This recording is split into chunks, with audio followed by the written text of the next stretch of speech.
Acá nos encontramos nuevamente para Organización TV, para Todo Teatro Cava y las grandes figuras de la escena nacional. Aquel programa que había comenzado Lito Cruz ya hace algunos años atrás, cuando estaba cuando era director del Instituto Nacional del Teatro. Y hoy nos convoca Marcos Britos, escritor, es el autor de este hermoso libro, bueno, valga la redundancia, que dice Todo lo hermoso es posible. Marcos Britos, que cuenta la historia del Teatro Escuela Fray Mocho de 1948 a 1962, Centro de Estudios de Arte Dramático Teatro Escuela Fray Mocho, que está bajo tu dirección, ¿no? El Centro de Estudios. No. En realidad es el nombre que tuvo. Yo lo que hice fue hacer la historia. A partir de. Pero no hay una página en internet o en Facebook que. Hay una página en internet, hay un Facebook, un soporte Facebook también con fotos, imágenes, historias contadas alrededor de Fray Mocho. Sí. Hay dos soportes en internet que. ¿Y cuáles son los? ¿Cuál es el responsabilidad? Yo le doy dirección. Está bien, eso. Marcos, ¿cómo fue Sí. que te acercaste al hecho artístico o a esto que te llevó a hacer todas estas páginas del libro? Son más de 500 páginas. Sí. ¿Qué fue lo que te motivó? ¿Cómo fue que dijiste, bueno, tengo que hacer? Ya había una publicación del Instituto Nacional que tengo había también. Una publicación que también la había hecho Lito Cruz. Lito Cruz fue, digamos, el factotum para poder pasar a papel toda esa información. Y él había hecho la de Estelo Barrio. Claro. Estelo Barrio tiene un trabajo monumental, que incluso debe tener el doble de páginas que el mío, porque en la letra chiquitita que le hicieron para el Instituto Nacional de Teatro, el libro tiene la misma cantidad de páginas que el mío y es la mitad de las letritas, una letrita chiquitita para poder hacerlo, pero deben ser más de 1200 páginas en ese formato de fuente de impresión. Sí, inclusive creo que hay dos ediciones. Hay una más grande y otra más chica en tamaño del libro, no de la cantidad de. Del libro de Estela. Me parece que hay dos ediciones. Se hicieron dos ediciones Me en el parece, instituto. no quiero mentir, pero me parece. No sé, yo conozco nada más que la del 98.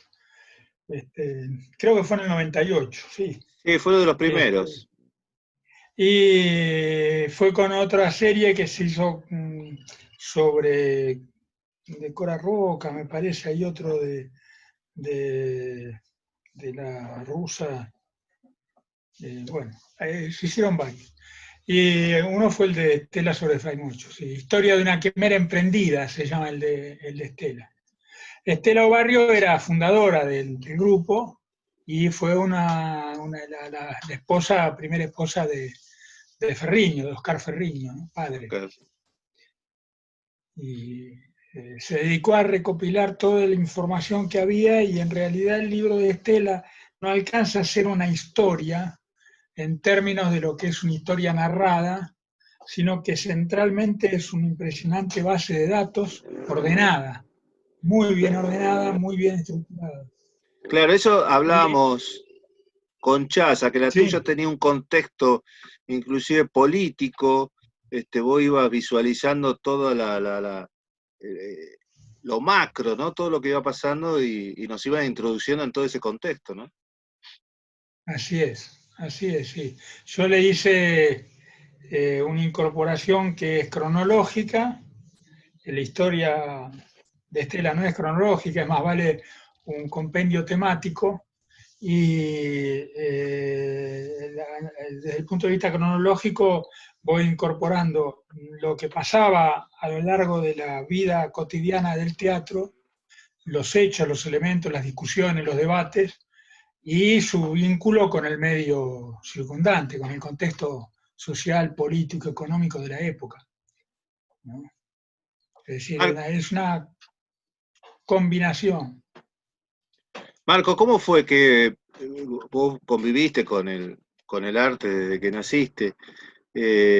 ¿Cómo pudiste ir asimilándolo, haciendo lo propio? Y de qué forma vos te desarrollaste en función de lo Eso artístico? tiene mucho de la infancia de uno, en mi caso, ¿no?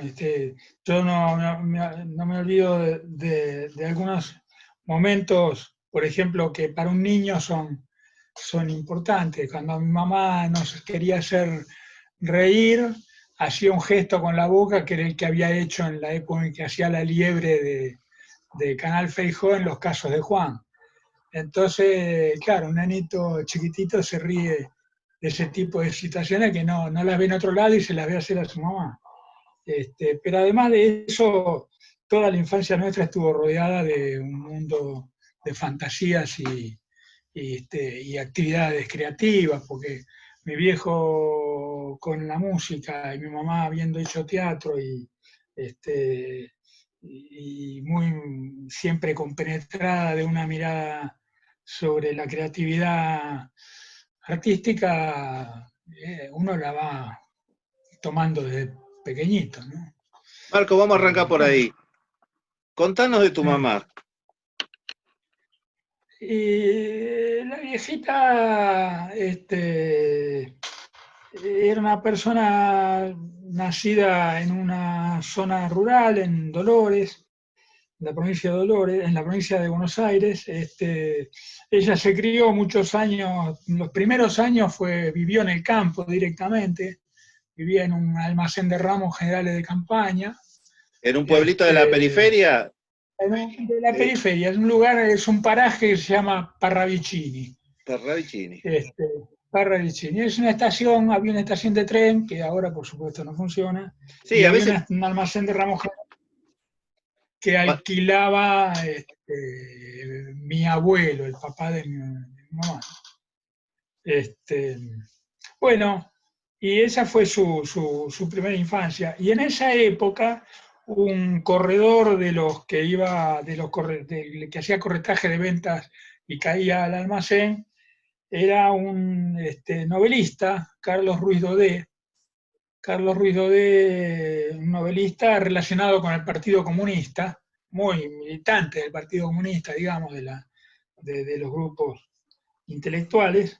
Y él, como mi abuelo era socialista del grupo de Palacios, del partido de Palacios, digamos, ¿no? sí, sí. Este hombre llegaba, cada vez que llegaba a vender, no me acuerdo si eran aceites que colocaba, se ponían a hablar con el abuelo de política, de temas, desde sus ópticas, ¿no?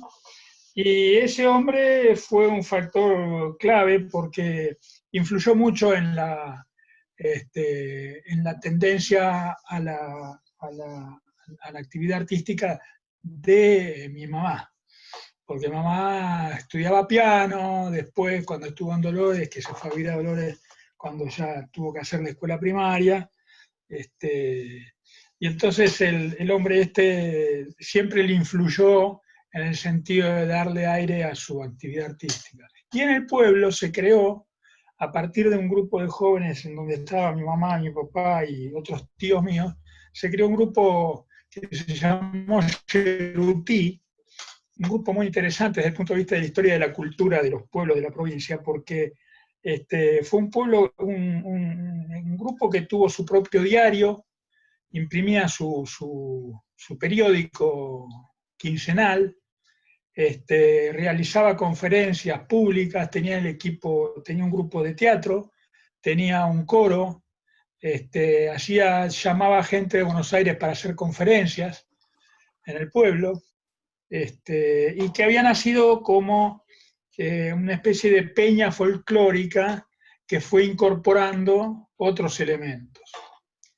Este, entonces, ese grupo cultural que funcionó en los años 50, 49, 50, 51, creo que hasta el 54, 55 tuvo algún tipo de actividad, tuvo una actividad de unos 8 o 10 años tal vez, del 48, no sé. vaya a saber si 6, 7, 8 años, estuvo muy intensamente. Y lo ayudó incluso un tipo muy conocido que era Honorio Sicardi, un hombre de la música muy famoso en el ámbito de la música clásica, porque es un personaje de la música clásica que dirigía el coro de la Escuela Normal de Dolores, y un coro que después él fundó. Lo ayudó mucho a este grupo también, es decir, fue Leónidas Barletta, fue Canal Feijó, al pueblo invitados por esta gente, por estos muchachos. Entonces se creó ahí todo un semillero, digamos, cultural, un semillero cultural. Y ahí cayó Fray Mocho. Ahí cayó el grupo Fray Mocho, que recién empezaba a salir hacia el interior. Recién empezaba a salir. Llegó, lo invitaron a través de este hombre, yo lo mencioné a Ruiz Dodé, lo invitaron a través de Ruiz Dodé, que les abrió, digamos, los presentó, y cayó a hacer un espectáculo con La Gota de Miel en 1953, creo que fue, sí, 1952, 53, 52 creo que fue. Y bueno, hicieron La Gota de Miel en un club del pueblo, el Club Sarmiento del pueblo, y ahí quedaron relacionados entre el grupo Fray Mocho y la gente de Cherutí. Y mi mamá y mi papá decidieron incorporarse a Fray Mocho y entonces sumaron en Buenos Aires a Fray Mocho, en el Pero 53. ¿Tu papá era de Dolores también? Mi papá estaba en Dolores, en realidad había nacido en Buenos Aires, tuvo una vida un poco más rumbosa, había nacido en Buenos Aires, había estado en la localidad de Las Armas, ahí cerquita, Sí. porque su padre era músico y era el director y organizador y maestro de la banda de un instituto de menores que existía ahí yo le conté a Lito, porque Lito trabajaba mucho con los internados, y ahí era un grupo, una banda, organizó y dirigió una banda de música de jóvenes muy grande, muy linda, y que además, según lo recuerda papá, tenía un excelente sonido. Eran como 70, 60, 70 chicos de todas las edades, de los más chiquititos hasta adolescentes o de púberes, qué sé yo. Creo que entre los 5 y los 16 años había muchachos internados ahí, en un lugar que ahora es el INTA, porque tenía un campo de 4.000 hectáreas que habían sido donados para eso. Bueno, el Y que asunto que generalmente después de esos ahí... lugares, no sé si ese, pero generalmente esos lugares tenían hasta un salón de acto con escenario, Sí, sí, como no, un no, ese teatro. lugar el lugar existe y es una colonia. La colonia se transformó Claro, en un espacio para el INTA, porque se claro, cerraron esas colonias, mal hecho, porque era un proyecto extraordinario. Colonias agrarias de chicos internos con problemas más que habían delinquido, digamos, habían cometido delitos sí, sí, menores, delitos de menor importancia, no de sangre, por ejemplo, este, robos, hurtos, qué sé yo, sí, sí, reiteraciones de malas conductas. sí, Entonces sí. los mandaban ahí. Y ahí vivían los maestros, vivían los chicos, hacían sus actividades, cultivaban la huerta, había granja, y bueno, papá hizo su primaria, parte de su primaria la hizo con esos chicos ahí, Claro, como hijo del director de la banda. claro. ¿Y cómo se integran a Fray Mocho, mamá y papá? Se integran justamente después de que los escucha, después de que Ferriño escucha el coro de Cherutí en Dolores, que era un coro pequeño, era en realidad un pequeño grupo vocal de 5 o 6 personas, jóvenes, y quedó muy impactado, y entonces le planteó a mi viejo que tenía que venirse a Buenos Aires, que estaban haciendo ahí en Dolores, cosas Sí, sí. de, ¿Y del ya eran porteño, novios? ¿no? ¿Ya eran novios ellos o se suman Y ellos individualmente? ya eran novios, Ah, claro, ellos eran novios.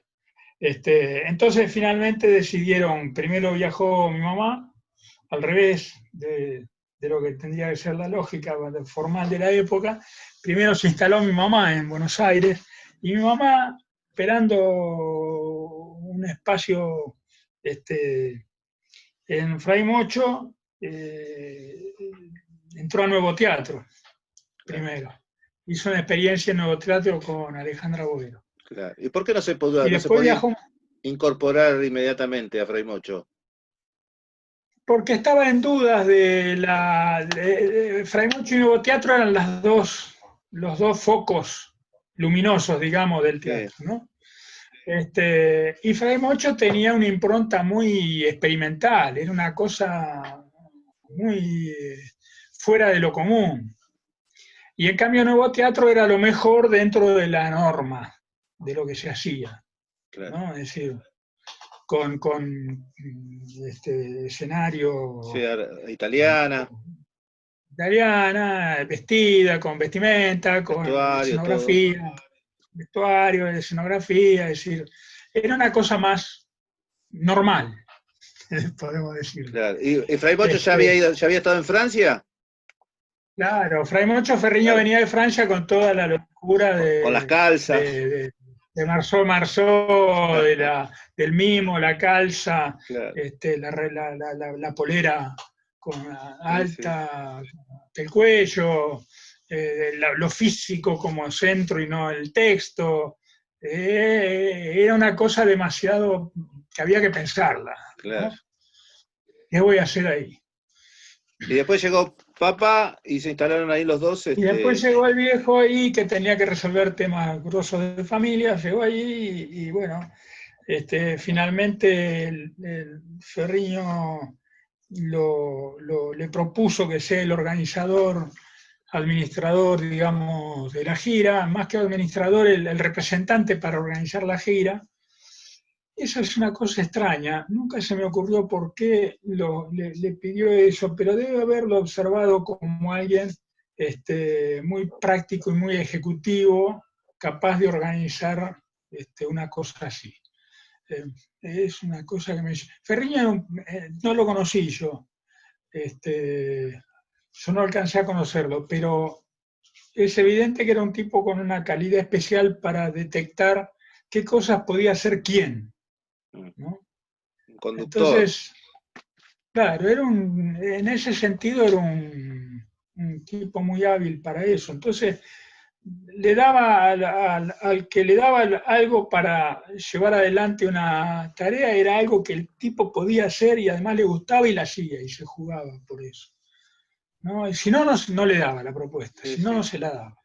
Cuando Vamos, se la daba, era porque la tenía clara. bien. Vamos a poner una boya ahí.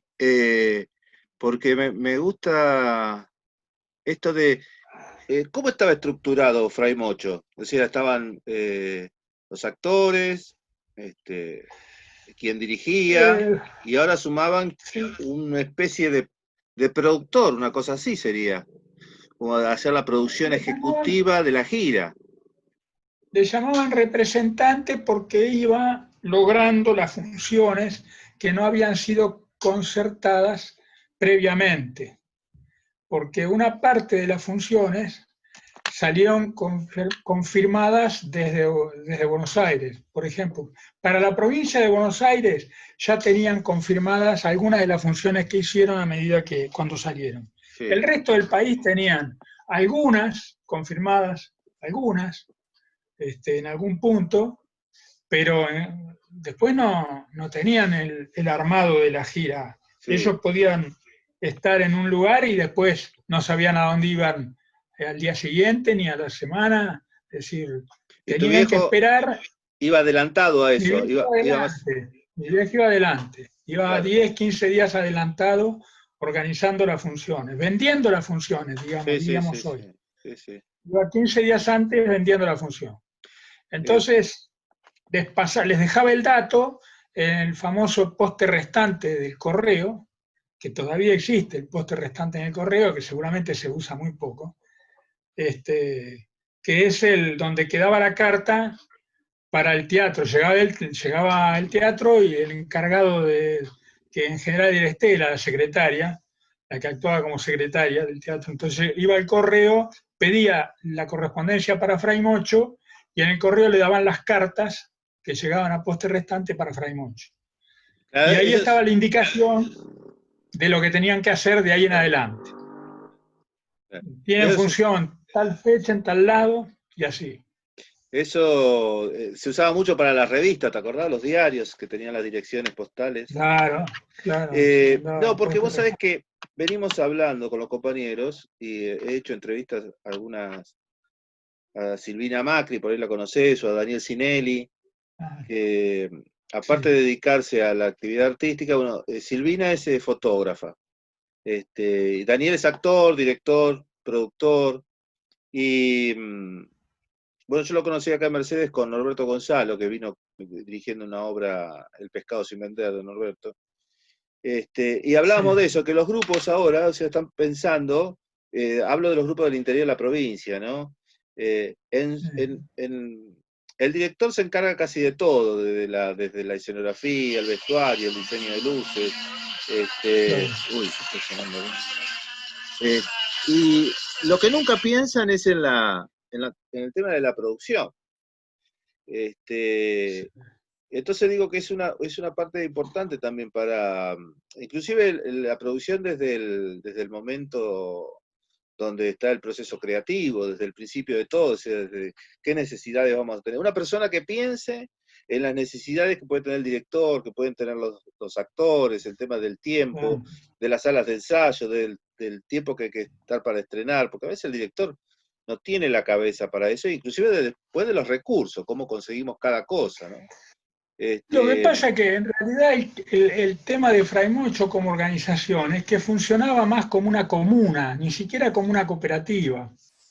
¿Cómo es eso? ¿Entendés? Eso ellos tenían un equipo que elegían en asamblea, tenían un equipo que llamaban comisión directiva, ¿no? Un comité ejecutivo, digámoslo así, que eran 5 o 6 de los 10 o 12, la mitad prácticamente. Y era un equipo de trabajo en donde el director en realidad tenía la última palabra hasta cierto punto, pero tenía la última parte, la última palabra en la escena, digamos. Ahí era incuestionable. Sí, En sí. la escena, en la orientación general del teatro, además porque Ferriño era un capo desde el punto de vista de su capacidad intelectual y cultural y formación, entonces era muy difícil discutirle a Ferriño y tener razón. Es complicado en esos casos. Claro. Este, pero eh, el tema es que estaba muy distribuida la tarea. Estaba completamente distribuido. Ellos formaron comisiones, por ejemplo, durante el viaje, ellos formaron varias comisiones integradas por distintos de los compañeros que hacían un relevamiento cultural de cada lugar al que iban, hacían un relevamiento urbano y social, hacían un relevamiento de la situación económica del área en la que estaban interviniendo, que ellos tenían un objetivo que iba más allá de la representación. Entonces todo eso los conformaba como un equipo muy ideologizado, aunque no eran militantes políticos partidarios, como pudiéramos denominarlos hoy, salvo 2 o 3 cuando empezaron la gira, que estaban afiliados al PC, pero después la mayoría no. Sin embargo, tenían una comprensión de que el acto de hacer la representación teatral no era solo la escena, era la escena, el espectador, la vida del espectador, el mundo circundante a la escena, las influencias sociales, políticas, económicas que existían en la zona, y un objetivo que era, de alguna forma, transformar eso a donde ellos llegaban. Ellos buscaban que ese lugar, una vez que ellos se fueran, quedara transformado de alguna manera y en algún grado. Entonces lo tenían todo muy pensado en ese sentido, lo cual hacía que los debates fueran muy profundos, pensando también, ¿no?, los niveles de la edad. Eran pibes de 24 o 25 años como mucho, y menos también, es decir, el promedio eran 24 años. Entonces, uno dice la gran experiencia, y no, no era la gran experiencia de actores o directores hechos a lo largo de la vida, nada que ver. Era la fuerza de la juventud de esa época, completamente consustanciada con la idea de la transformación social, de la transformación cultural, de la modificación de las relaciones económicas y políticas existentes, qué sé yo. Es decir, era otra juventud completamente distinta a la mayoría de la que es hoy. Por supuesto que no es excluyente, hay muchos grupos con perspectivas similares hoy. Pero lo que ellos buscaban ahí estaba más allá de la decisión del director de hacer tal cosa, ¿no? Estaba Es más decir, allá eso es un derecho, aspecto. derecho artístico. Y esos indicadores, ¿dónde quedaron? Esos indicadores los tiene que tener Estela Obarrio. ¿Se Están en el publicaron? archivo que Estela. ¿Eh? ¿Se han publicado? No, no. Ese material eran unas fichas que ellos iban llenando.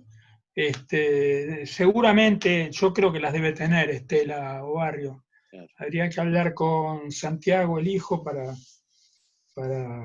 ver si. Porque de verdad es un material realmente interesante, porque Sí, ellos claro. hacían un relevamiento sociocultural, económico, político de cada zona a la que iban. A donde llegaban ellos se distribuían y hacían entrevistas con las docentes, hacían entrevistas con los periodistas, iban a conocer, bueno, qué hay acá, cuántos teatros, cuántas escuelas, de qué características, podemos hablar con un periodista, podemos hablar con un director, se relacionaban el tiempo que tuvieran, no tenían ningún momento libre. Claro. Es decir, no es que hacían turismo, no hacían Sí, sí, sí, turismo. sí. ¿No? No Sí, tenían ningún momento libre, tenían la agenda completa. Los 12 tipos, las 12 mujeres, digamos, el grupo tenía la agenda completa todo el día, es clarito. completo. Marcos, ¿y cómo apareciste vos ahí? ¿Todavía estaba el grupo? ¿Todavía? En realidad yo aparecí porque me empezó a interesar la papelería que había quedado en casa. Cuando con Santiago Ferriño en el año 2004 imaginamos hacer un homenaje por los 50 años de la gira. Él en ese momento era diputado nacional por el Frepaso, me parece, y estaba hasta las manos, estaba metido en el Congreso, no tuvimos posibilidad, pero por ejemplo, lo que yo pude hacer fue para la exposición el diseño en un mapa de las Ya. giras que se realizaron, que me llevó un buen rato. Y de ahí ya medio como que quedé, yo dije, pero con todo esto, a medida que iba haciendo el dibujito del mapa, iba mirando semejante cantidad de kilómetros recorridos a lo largo de esos años, iba elaborando, es decir, con esto no puede quedar solamente en el libro de Estela, que es un libro extraordinario, pero que su lectura es para, digamos, especialistas en el tema, es decir, altamente especializado, porque es un material gigantesco. Entonces pensé, hay que escribir la historia de estos viajes, cómo era el viaje, qué pasaba en el colectivo, cómo era que se relacionaban entre ellos, cómo lograban lo que vos me preguntabas, cómo lograban llegar de un punto a otro y llegar a hacer funciones en todo el país. ¿Cómo lo hicieron? Entonces, esa pregunta del cómo lo hicieron me detonó la decisión de voy a juntar todo el material, todo lo que exista, todo lo que encuentre, y después me voy a poner a escribir el cómo lo hicieron. Y me largué, en el 2006 me largué a escribir. ¿Cómo lo hicieron, Marcos? ¿Cómo lo hicieron? Es una respuesta muy compleja y al mismo tiempo muy larga, pero te diría que esencialmente, y me haces pensar una definición esencial sobre eso, es que lo hicieron por la convicción que tenían de que el teatro tenía un papel crucial en la formación de una cultura popular, nacional y hasta latinoamericana, porque lo pensaban en proyección latinoamericana, en los sectores de las clases populares. Tenían ese objetivo. Y entonces, con la convicción de esa misión, tenían la convicción de una misión. Entonces, la única forma que se pudo hacer semejante trabajo es con la convicción de una misión. Por dinero no se hace, porque además nadie pone guita para eso. Pero además no se hace por dinero porque el aporte que te da el dinero no te da la capacidad de comprender lo que tenés que hacer para llegar a esa meta. Es decir, claro, eso es un profundo convencimiento ideológico el que tenés que tener para eso. Marco, ¿cómo ves ahora con respecto a esto? Si en el teatro latinoamericano, ¿vos ves reflejado, ves en espejo algunas de las situaciones del grupo Fray Mocho? Hoy, por ejemplo, hablamos de la Candelaria y decíamos en Colombia, a través de la Candelaria, se puede contar toda la historia de Colombia, del narcotráfico, la guerrilla. El grupo fue reflejando los hechos históricos a través de sus... ¿Vos ves que en Latinoamérica hay alguna corriente que pudo haber seguido las líneas de Fray Mocho, o fue en un momento, en un contexto político?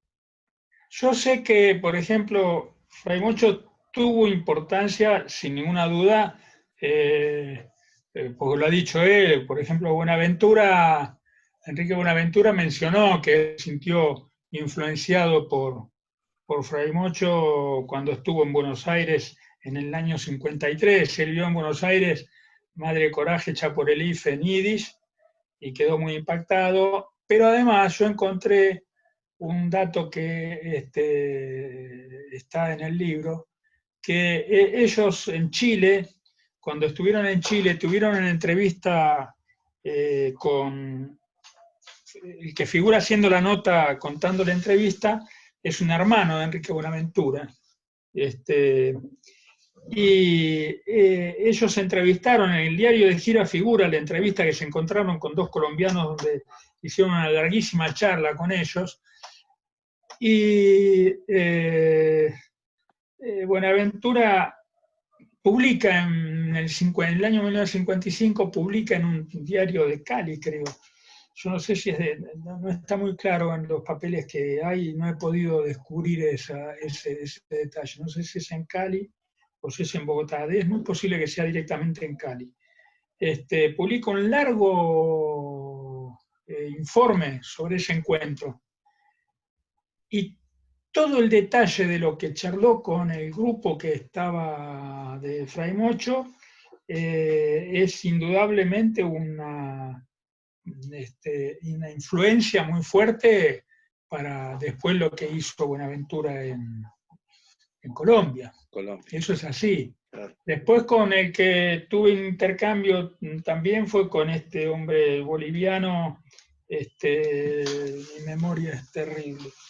El boliviano, ay Dios, bueno, ya se me va, es un fallecido, es el gran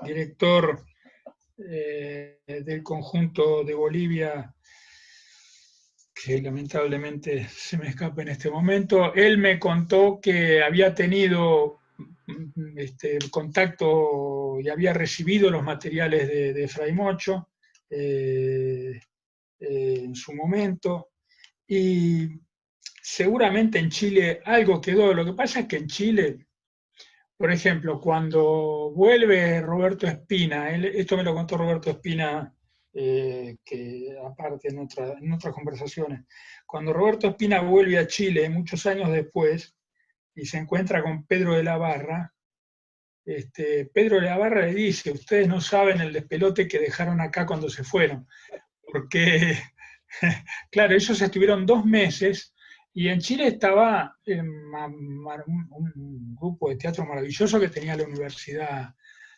no solo la Universidad Nacional, sino también la Católica. y tenían unos grupos de teatro muy poderosos, muy fuertes, pero eran grupos de teatro también con mucha formalidad en sus planteos. Eran grupos de teatro con una estructura muy también a la italiana, Ese, con toda su tradicional, forma tradicional. sí, Incluso los directores eran gente muy mayor, gente grande, con mucha experiencia teatral acumulada, pero no era una juventud que dirigía todo eso, ¿no? Entonces llega este grupo de teatro de todos muchachos jóvenes que hacían unas cosas insólitas para la época, y armaron un revuelo impresionante porque después ahí hubo un montón de pibes jóvenes que quisieron tirar por la ventana lo que ellos llamaban las vacas sagradas, que eran las que dirigían el teatro de la Universidad de Chile. Entonces parece que sí, que efectivamente en Chile se desarmó un lío bárbaro. Pero Chile tuvo a Pinochet y muy posiblemente haya limpiado con cualquier rastro de lo que pueda haber sido el teatro de la época, que deben estar reconstruyendo poco a poco, porque, digamos, Pinochet se fue, pero quedó mucho de él, ¿no? sí, claro.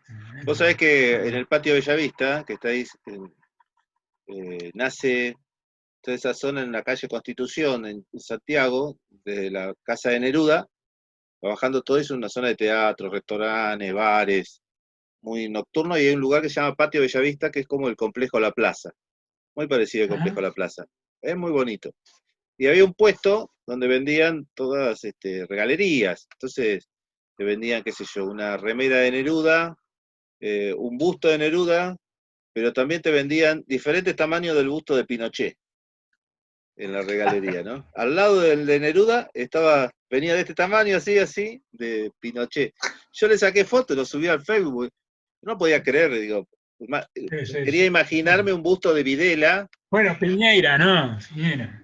¿Qué podés? este, así que bueno, tiene ese problema, Bueno, todavía no. entonces, volviendo al tema latinoamericano, no sé ahora, no sé en este momento, cuáles serían los vínculos posibles de establecer los lazos, porque como después Fray Mocho es como que fue un buque fantasma muchos años. Entonces el buque fantasma de Fray Mocho quedó en la bruma, después apareció de nuevo. Digamos, de alguna forma Estela Barrio lo trae en el 98 con el libro que Lito Cruz le hizo, le promovió, y después vuelve este otro regreso de Fray Mocho con el libro mío. Entonces hubo algún hiato, como se dice ahí, ¿no? Es decir, un Sí, poco un quiebre que habría que reconstruirlo a eso. claro. Marco, vamos a dejar Pero, un poquito a Fray Mocho de lado. sí, ¿Subiste al escenario? subí al escenario como actor o Actuar, como como director. actor. No, no. La única oportunidad que alguna vez tuve de participar de algo, lo hicimos hace muchos años, porque yo me dediqué a escribir siempre. Entonces, yo les escribía unas escenas, Santiago Ferriño, que acababa de llegar de España de trabajar haciendo teatro allá, armaba la dirección, y el hijo de Rivera López, Luisito, y su novia, o su casi señora en ese momento todavía, Mónica, hacían las actuaciones. Y éramos cuatro que organizaban. Eso estuvimos un tiempo haciendo una cosita así, pero no, después no, yo escribo. ¿Y Es decir, sé que llegaron a representar? no. Eso lo hacíamos para nosotros como pruebas experimentales que cada uno quería probar algo. ¿Tenés escrito teatro publicado? No, publicado no. Tengo algunas cosas escritas que no me animo a publicar. Porque, Todavía, por lo menos, cuál no es me animo a publicar. cuál es, no sé si es temor o cuál es todavía eso Es que, que cuando le tengo demasiado respeto a algo, me pasa con el tango. Todavía no me animo a bailar. mira, cantás, ¿Eh? cantar, Cantar, no, cantar menos. menos todavía. Con el viejo ese, no. Es demasiado, es como pelearse con Superman, no. ¿Y cómo es vivir porque bueno, vos sos el hijo, pero también ya es algo más que bueno, para vos no, vos, tu papá, pero es parte de la historia, ¿no? ¿Cómo es vivir con Y parte de la sí, historia? es parte de la historia del teatro desde el punto de vista de su vinculación con Fray Moncho, que por otra parte, lo que es paradójico, o lo que es significativo, qué sé yo, es que ellos estuvieron muy poco tiempo en términos de vida, ¿no? Porque estuvieron 5 años ligados a Fray Moncho. 5 años en la vida de alguien es nada, si la pensás en términos cronológicos. El tema es la intensidad de lo que en esos 5 años se hizo, la dimensión de lo que se hizo, y que eso es lo que uno dice, bueno, caramba, es decir, está bien, tuviste 5 años, pero ¿qué 5 años, no? Claro. Después el viejo se dedicó a la música, que esa Ay, sí es otra historia, es su vida de músico. antes que nos olvidemos, hay un libro muy, muy bueno que yo te contaba, Marco, que hice un tutorial acá para los alumnos en mi Sí, ciudad, que me gustaría que muestres, que es un manual sobre la voz, sí, que hay muy pocos manuales sobre la voz. Mostralo, mostrarnos sí. el manual. Lo- La voz como instrumento de Roberto Britos, manual básico. todo por Melos. Este lo trabajamos juntos no hace mucho. Este librito lo trabajamos con papá. Yo también como redactor, en realidad. Eh, y él me iba guiando y me iba dando toda la orientación, de qué cosa tenía que decir. Yo simplemente fui el escriba, digamos, en este punto. ¿Cómo, Pero, ¿eh? no, ¿cómo puede hacer la gente para conseguirlo? Me han preguntado muchos. No sé si está fácil de conseguir, primero porque nosotros ya no tenemos, Melos nos entregó una cantidad un poco escasa y ya la colocamos. Está en lo que era Ricordi, digamos. Ahí la pueden Hay buscar. que pedir lo que era Ricordi. Este, tiendamelos.com.ar es la página. Y se me ocurre que lo enviarán en este momento deben enviarlo por Vamos, correspondencia, no sé porque cómo puede harán, estar lo mandarán por en Mercado Libre, alguno de esos también, ¿no? Mercado Libre, tal vez, no sé, Porque es algún sistema importante, tendrán de envío. es muy bueno, es muy bueno para que los actores, los directores tengan este manual. Eh, Papá hizo una experiencia muy interesante en ese sentido, sí, porque en Fray Mocho fue el organizador, digamos, de su coro y el preparador del coro de Fray Mocho. Fray Mocho llegó a tener un coro que eran como 15 voces. Y además el grupo del originario, el grupo fundador, el que hizo la gira del 54, tenía 5 voces muy importantes con las que trabajaba el, un pequeño grupo vocal. Eso lo preparó papá. Y después, otra experiencia actoral la hizo, o digamos, de escenario teatral, la hizo con Alejandra Boero, porque estuvo ahí otros 5 años ya de mayor. Ya él era profesor en el Conservatorio Nacional y, y hizo preparación de actores, preparación, este, ¿cómo le llamaba? Bueno, no sé cómo le llamaba, se me escapó otra vez un tema así, y hacía preparación de la voz para actores en Ah, el Andamio 90. Ahí nosotros estuvo llamamos varios años. técnica de la voz. Bueno, técnica de la voz para actores, porque técnica de la voz, Fabricio el Espinal, ¿no? Sí, Pero sí, no, técnica de yo la voz para bien específico. tuve la materia en el conservatorio. ¿Tu papá era del Claro, ahí conservatorio de estuvo música o conservatorio de de dramático? Ah, de música, música, claro. música. Sí, él hacía Marcos, canto. claro. Marcos, yo creo Sí, que te voy a plantear dos cosas. Una, que me gustaría que te sumes a estas charlas magistrales, este encuentro de mujeres y hombres notables, si tenés tiempo, espacio y lugar como para darnos de vez en cuando, compartir con nosotros alguna charla magistral. Y lo otro que vamos a plantear otro día para hablar solo de Fray Mocho, ¿te parece? Dale. Marcos, ¿qué estás haciendo ahora? ¿Qué estás escribiendo? ¿Estás trabajando en algo?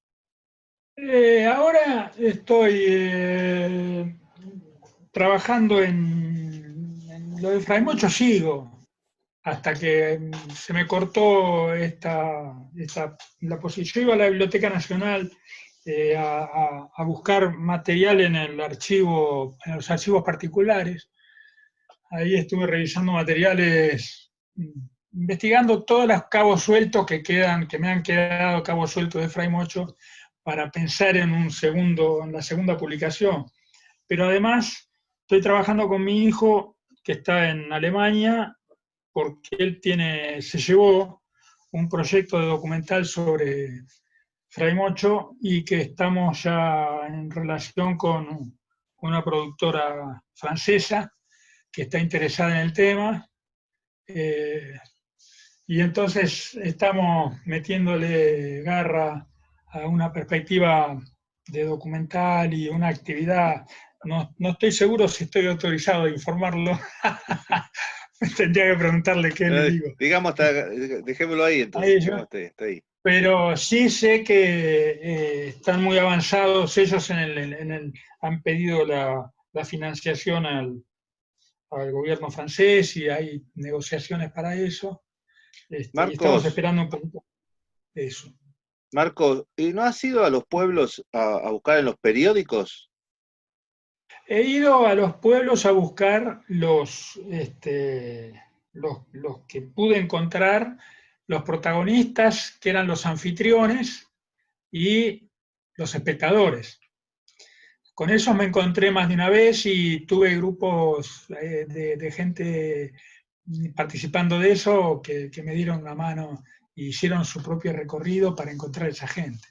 Porque vos sabés que nosotros Este, hicimos un dossier, bueno, hicimos el primero, lo hicimos del 10 años, del 69 al 79, o del 68 al 78, y después hicimos toda la etapa del Juan Moreira, porque a los 21 días que los Podestá estrenaron acá en Chivilcoy, que está a 70 kilómetros de Mercedes, estrenaron el Juan sí. Moreira, que es lo que se toma como el nacimiento del Teatro Nacional, y bueno, a los 21 días estuvo en Mercedes, y eso está todo registrado en los periódicos de la época, Sí. digo, que por ahí los Los periódicos, periódicos de la época, lo que facilitó la cosa en ese sentido es que Fray Mocho tenía un carpetón enorme, que es un pedazo de carpetón en papel, no me acuerdo cómo se llamaba, de dibujo, canson grande de dibujo. Iban recibiendo recortes y los iban armando. Está la carpeta de los recortes de Fray Mocho pueblo por pueblo. Entonces están todas las críticas de todos los diarios de los pueblos donde pasaron, incluso de pequeñísimos pueblos donde había un pedacito. Hay, por ejemplo, de Esquel, claro, críticas de la prensa de lugares claro, que vos decís, ¿cómo había alguien ahí escribiendo algo? Y estaba la prensa y estaba está. el escrito sobre el tema, sí. Marco, Eso me facilitó mucho. contame la historia cuando se cruzaron con Perón en España. Ah, ese es muy graciosa, fue muchos años después, porque fue en el 70 y pico, no sé, sería el 72, 71, vaya a saber. Cuando un grupo de los muchachos que eran de la segunda camada, digámoslo así, de Fray Mocho, los ingresantes después de la gira del 54, ahí esa historia me la contó Hugo Álvarez, que también estuvo en Fray Mocho mucho tiempo. Mucho tiempo, muy intensamente. Y ahí estaban tres de los actores jóvenes de esa época que habían viajado a Madrid y estaban paseando por Madrid. Se ve que habían alquilado algún autito y estaban paseando por Madrid y dijeron vamos a ver Puerta de Hierro y pasaron cerca de Puerta de Hierro para ver Puerta de Hierro, donde estaba Perón, qué sé yo, y esa casualidad de la vida lo ven caminando. Lo ven caminando a Perón con un acompañante que sería su guardaespaldas, un tipo, no quiero pensar que era López Rega, pero sería alguno de los gente que lo cuidaba, por supuesto. Y entonces, uy, mirá, Perón, pará, está Perón, vamos a saludarlo. Y pararon el auto rápidamente y se fueron casi corriendo a encararlo a Perón. Y el custodio medio como que los quiso Correcto. ¿Qué pasa acá? Y Perón, que se dio cuenta enseguida que eran unos pibes que venían a querer abrazarlo y saludarlo y pedirle un autógrafo, andar a saber qué pensaba, le dijo, no, espere, déjelo, ¿qué pasa, muchacho? ¿Qué es lo que busca? No, Perón, lo queremos saludar, nosotros somos argentinos, somos gente de teatro, estamos por España, justo lo vimos. ¿Qué es eso? Esas cosas que se dirían también, gente joven, 25, 30 años. Y entonces Perón les preguntó en ese momento, dice, hacen teatro, ¿y a qué teatro pertenece? Y nosotros estuvimos en Fray Mocho, le dijo uno de los muchachos. Nosotros estuvimos en Fray Mocho. Fray Mocho, el trabajo que me dieron ustedes, dijo. Bueno, pero ahí fue pero ahí se saludaron después de eso, bueno muchachos, muchas gracias, hasta luego, y se fue. Pero lo gracioso fue que Perón la tenía La tenía muy re clara, presente. quiénes eran. No se le escapaba No, nada. el trabajo que me dieron ustedes. ¿Por qué se dividió Fray Mocho? ¿Qué pasó? ¿Por qué se separaron? Y Fray Mocho sufrió las consecuencias de lo que en la cuestión artística no hay que hacer, que es llevar la ideología a tal lugar o a tal preeminencia que se politice en el peor sentido del término la orientación y los objetivos. Es decir, se partidice en realidad. Y si se partidiza, se parte. Porque o sos Claro. de esta parte o sos de la otra. Sí, sí, sí. Entonces, cuando el Partido Comunista decide partidizar la orientación no solo de Fray Mocho, sino la orientación de toda su política para los teatros independientes, se parte. Se parte la FATI, es decir, se forma la UCTI de la gente que no estaba con la idea general de qué hacer con el teatro independiente que proponía el PC. Y ahí Lobero se va con la UCTI, se va a Nuevo Teatro con la UCTI, es decir, se van gente de gran importancia. Y Fray Moncho sufre las consecuencias de eso un tiempo después. No en ese momento, pero sí 2 o 3 años después, sufre las consecuencias al punto que Ferriño lo expulsan. Es decir, la Asamblea de Fray Mocho sanciona a Oscar Ferriño, que era su fundador, su alma mater, porque en crisis emocional, en crisis psicológica emocional, abandona la obra que estaba llevando adelante y decide y pide volver después, que está en crisis, que no quiere saber más nada, y por abandonar la escena le dan una sanción sin derecho a voz ni voto en la asamblea, una cosa así. Y el tipo estaba podrido. Ya se habían ido un montón de compañeros de él de la primera época por razones parecidas, por imposiciones. Mi viejo se fue en el 58 también por situaciones parecidas, de imposiciones y descalificaciones, todas maniobras de bajo vuelo en función de contener y orientar con un sentido de definición político-partidaria, ¿no? Y eso lo acabó. Si hay que encontrar una razón es esa, lo Es acabó eso. clarito, es clarito. Marcos, bueno, con esta promesa que tenemos de incorporarte a Mujeres y Hombres Notables, me encanta que vengas y que hagas un aporte porque lo necesitamos, porque vos sabés que no, ahora con esta herramienta que tenemos, nos permite esto, estar en contacto. Antes teníamos, para hacer una asamblea teníamos que viajar No, 500, había que 600 hacer- kilómetros, tenía que venir uno de Bahía, el otro de Tandil, el otro de Mar del Plata, era una fortuna. Nos íbamos dejando los autos, yo por ejemplo dejaba en Chuicoy, me pasaba a buscar otro que venía de Chacabuco y así salió, para no claro, gastar tanta plata en nafta, ¿viste? Pero claro. hoy tenemos la posibilidad de hacer Zoom, de hacer plenarios, de estar en contacto, de hacer esta entrevista, de conocernos, y creo que es una herramienta que nos va a clarificar un montón de cosas, Marcos, y de alguna Ojalá. manera te vamos a usar para eso, para que nos clarifiques cosas. Y yo me dejo usar. Si es para eso, estoy para que me usen. Y después vamos a dedicar todo un programa para Fray Mocho.